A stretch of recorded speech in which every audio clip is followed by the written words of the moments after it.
எந்த கலைஞரை பார்த்து அல்லு சில்லுகள்லாம் வரலாறு தெரியாம ட்ரெயின்ல வந்தாரா, டிக்கெட் எடுக்கலையா, யாரை பார்த்து என்ன கதை?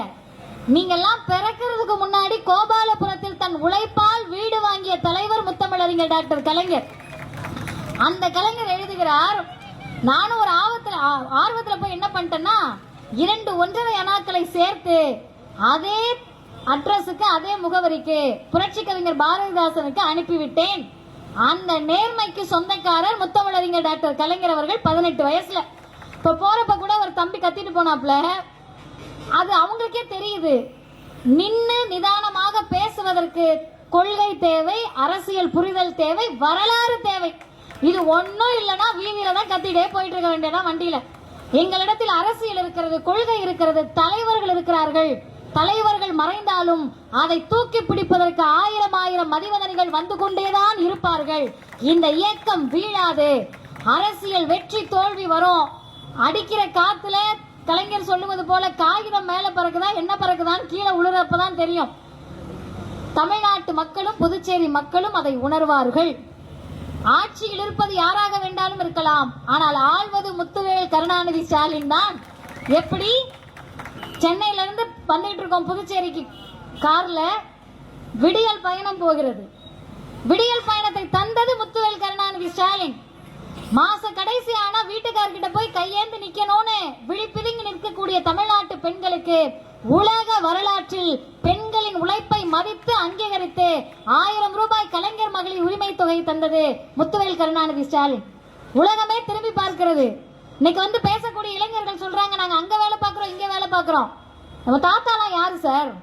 நின்று கூட்டம் கேட்டுக்கிட்டு இருக்கோம்ல, பேசுற மதிவதனி மேடையில நிக்கிறாங்க, உட்கார்ந்து இருக்கீங்கல்ல, எங்கேயோ நின்று கத்திட்டு போயிட்டு இருக்கீங்கல்ல, விசில் அடிச்சான், அதோட நிறுத்திக்கிறேன், நீங்க ஃபில் பண்ணிக்கங்க. அவங்க தாத்தாலாம் யாரு? ஏட்டி போக முடியாது, தோளுக்கு துண்டு போக முடியாது, அக்ரகார வீதியில நடக்க முடியாது, செருப்பு போட முடியாது, தமிழில் பேசுவதற்கு தடை, சமஸ்கிருதம் தான் புழங்கிட்டு இருந்துச்சு, வணக்கம் சொன்னா கட்டி வச்சு மிதிப்பாங்க, பள்ளிக்கூடம் போக முடியாது, படிச்சு என்ன கிழிக்க போறேன்னு கேட்டாங்க, சூத்திரனுக்கு எதை கொடுத்தாலும் படிப்பை கொடுக்காதன்னாங்க. எல்லாம் சொன்ன ஒரு ஊரில் தான் இன்னைக்கு என்ன தெரியுமா நடந்திருக்கு? திருநெல்வேலியில ஒரு மாணவர் சொல்லுகிறார், நான் முதல்வன் திட்டத்தில் படித்து அவர் இன்னைக்கு ஐஏஎஸ் அதிகாரி. மாணவர் இல்ல, ஐஏஎஸ் அதிகாரி. அது இல்ல செய்தி. இந்த பக்கம் அவங்க அப்பா நிக்கிறாரு, இந்த பக்கம் அவங்க அம்மா நிக்கிறாங்க. அவங்க அம்மா சொல்றாங்க, என் கணவர் செங்கல் சூளையில வேலை பார்க்கிறாரு, மாசம் 6000 ரூபாய் தான் சம்பளம், நான் டெய்லரு, எப்பயாவது தப்பேன், என் மகனுக்கு கலெக்டர் ஆகணும். யாருங்க ஆக்குறது? 6000 ரூபாய் சம்பளம், அப்பா செங்கல் சூளையில வேலை பார்க்கிறாரு, உங்களுக்கு எல்லாம் படிப்பே வராதுடான்னு சொன்ன சமூகம், மூளையில அறிவே இல்லடான்னு சொன்ன ஒரு சமூகத்தை பார்த்து அக்ரகார பார்ப்பனர்கள் எல்லாம் நம்மை தள்ளி வைத்த போது இந்த இயக்கம் தான் சொல்லுச்சு, அப்பா செங்கல் சூளையில வேலை பார்த்தா என்ன, உனக்கு கோட்டு மாட்டி நீ கலெக்டர் ஆகுற. மாதம் 7500 ரூபாய் தந்து சென்னையில வைஃபை வசதியோடு ஏசி வசதியோடு முத்துவேல் கருணாநிதி ஸ்டாலின் கொண்டு வந்த நான் முதல்வன் திட்டத்தால் அப்பா செங்கல் சூளையில வேலை பார்க்கிறாரு, மகன் இன்னைக்கு மாவட்ட கலெக்டர். இந்த திட்டங்களை எல்லாம் பொறுத்து கொள்ள முடியாமல் அடித்து சொல்லுகிறோம், RSS வயிற்றெரிச்சலும் பிஜேபியின் வயிற்றெரிச்சலும் தான் தமிழ்நாட்டை திமுகவை மாற்றே இல்லையா? திமுகவை அழிக்கவே முடியாதா? கொண்டு வந்து இறக்கிய ப்ராடக்ட் இன்னைக்கு விற்பனை ஆகி இருக்கலாம். இன்னமும் சொல்றோம், நீங்க கொண்டு வந்த ப்ராடக்ட்டை வித்துட்டீங்கப்பா, யாருப்பா இல்லைன்னு சொன்னா? அந்த ப்ராடக்ட்டுக்கு எக்ஸ்பைரி டேட் என்னைக்கு உங்களுக்கு தெரியுமா? 6 மாசமா இருக்கலாம், 5 வருஷமா இருக்கலாம். ப்ராடக்ட் எக்ஸ்பைர் ஆக போறது உறுதி. என்னாலும் அழுகாத தத்துவத்தை கொண்ட இந்த இயக்கம் உயிரோடு இருக்கும். திமுகவை காங்கிரஸ் எதிர்த்தது, திமுகவை அதிமுக எதிர்த்தது, திமுகவை பல தலைவர்கள் எதிர்த்தார்கள். எதிர்த்து எல்லாரும் செத்து போயிட்டாங்க.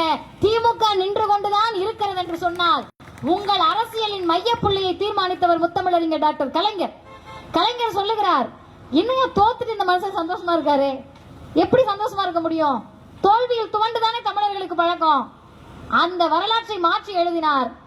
ஆட்சி வரும் போகும், ஐயா அண்ணா வகுத்த கொள்கை என்றைக்கும் போகாத நிலைத்து நிற்கும் என்று சொல்லி தன்னுடைய கடைக்கண் பார்வையில் தமிழ்நாட்டின் அரசியலை வைத்திருந்தவர் முத்தமிழறிஞர் டாக்டர் கலைஞர்.